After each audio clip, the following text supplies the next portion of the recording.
welcome to our July Ask the Expert interview. Today I'm happy to have Dwayne Waters with us from Moore Middle School. He's the athletic director there, and I'm excited to talk to him about the importance of youth sports and how that impacts the health of children. So thank you, Dwayne, for being on with us today. Yes, thank you for having me.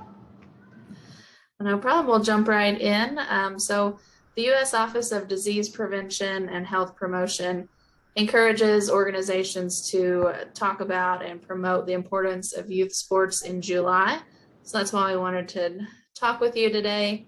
So just wanted you to tell us a little bit about your position as athletic director and kind of why you believe that these students being involved in athletics is so important.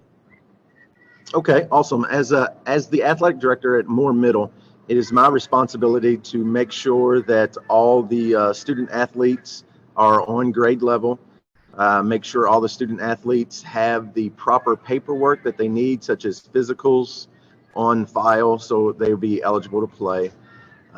We do weekly grade sheets and to check the grades, so if a student needs help, I will be able to find them help before it is too late, and they will be ruled ineligible.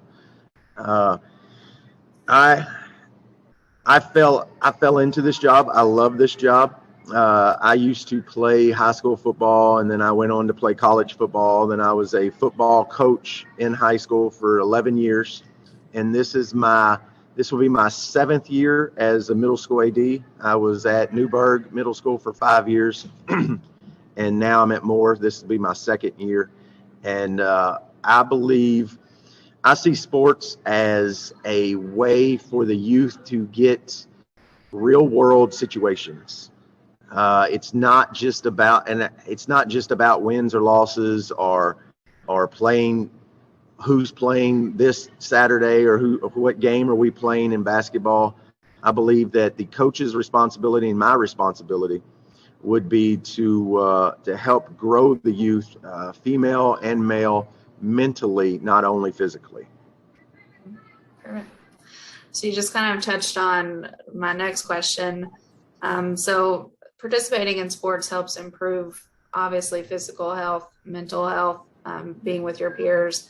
But what are some other impacts that people may not commonly think of that you can see firsthand?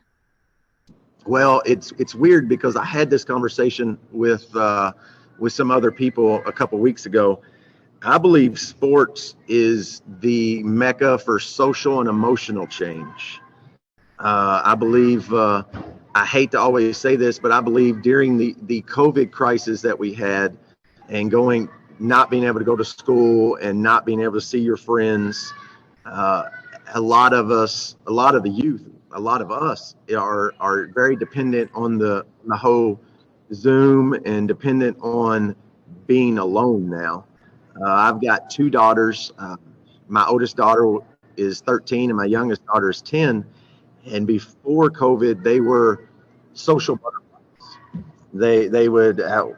We would always get notes from school saying that they talk too much in class like regular kids. But ever since they went to NTI, it's like we have to reintroduce them to being social because their eyes are straight to their phones, and when someone talks to them, they don't look up. You're like, okay. And with sports, it gives them that social aspect again. They're around peers. They get to start talking to their peers again. They get to listen and talk to their coaches. And emotionally, they know that the coaches are there for them.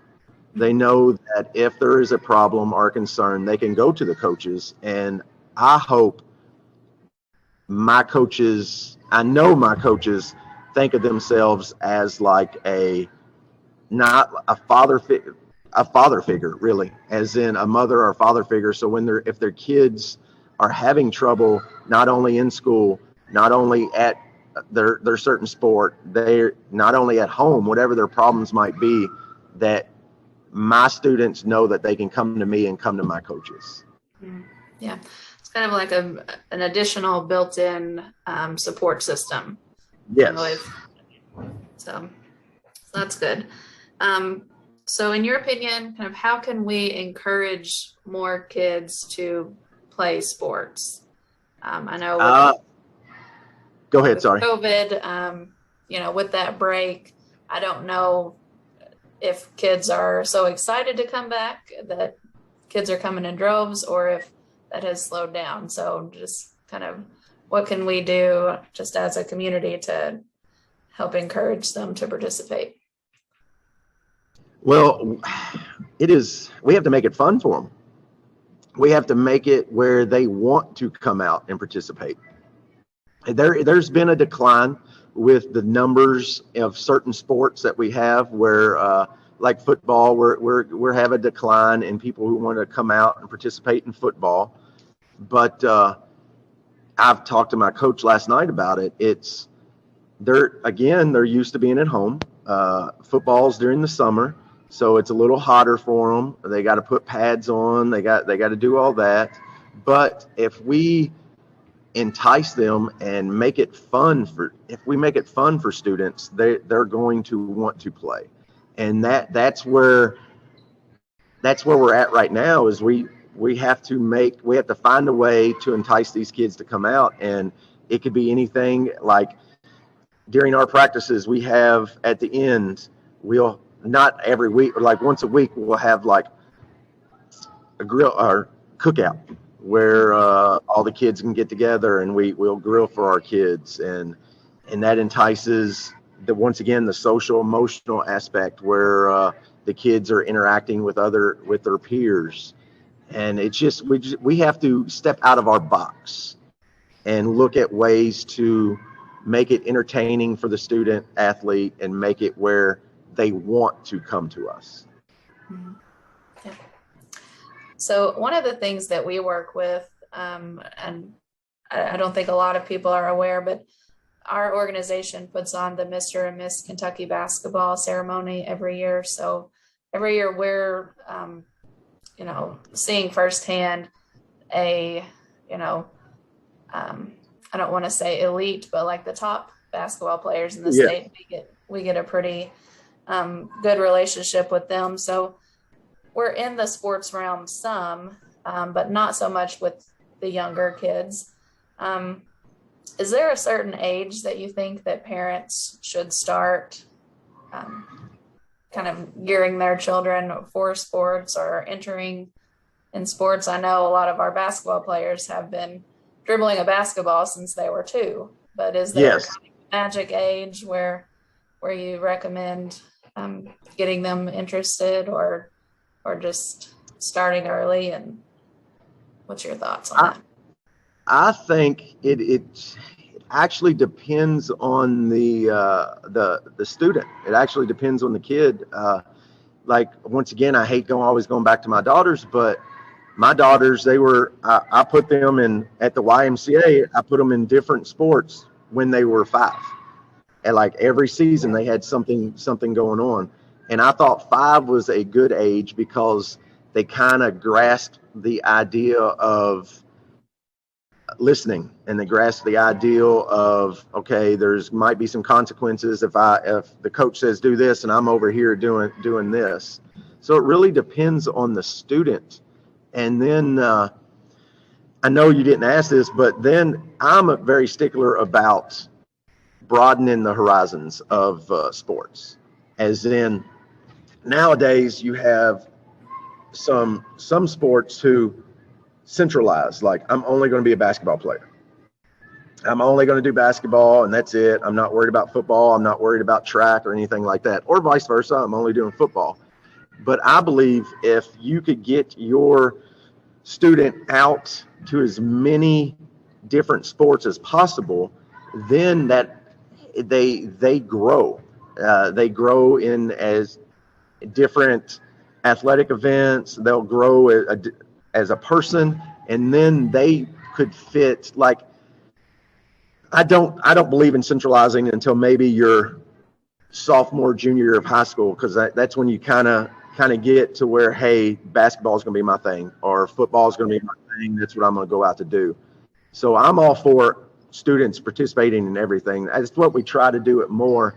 is we'll get a group of sixth graders, at boys or girls, and I'm like, all right, so y'all are going to play. If it's girls, y'all are going to play volleyball during the fall. You're going to play girls basketball, and you're going to run track or play softball in the spring. And then that's my job is to hold them to that and be like, all right, here we go. We're going to play this now, and here we go. You're going to play this, and you know how it is. Some of them aren't going to be like, no, I'm only going to do this. But once again, we have to try to get them engaged into as many athletes or athletics as possible. Mm-hmm. Yeah. And I see just from our event, we also do a Wawa Jones Award, which is for multi-sport athletes. And it seems that I think it really helps with like time management. And that's probably like the biggest skill, because they're so used to being involved in so many activities that a lot of times we see these same kids also being heavily involved in FFA or FBLA or other clubs. You know, they're an officer and also 2 or 3 clubs, and they have their time managed so well. So I think that helps with having multiple sports. So then for kids who are not currently playing sports, is there anything that we can do to encourage them to get involved, to try something new?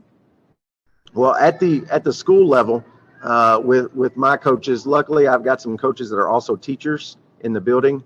So we even myself, I will go over to the middle school and I'll walk the hallways during their class changes. So just to build that relationship. Once again, I'm very big on kind of the family atmosphere, like we were talking about earlier about my coaches, and I just want the kids to feel that we're there for them. And if I've seen it several years, if the kid or student knows that, hey, Coach Waters is there for me, I want to be around Coach Waters. And if he coaches football, I'm going to go play football because I like Coach Waters. Mm-hmm. And so the kids got to know that you care, and they have to know that you're there for them. Mm-hmm. As in, so if you just go around and be like, hey, you should play basketball, and then a week later tell them the same thing, they're going to be like, who is this? I don't know. So you can't lead with that. You got to lead with, hey, how's it going? What's going on? How my name is, what's yours, what's some likes and dislikes, and then progressively build up to, I think you should come out to this. What are your thoughts?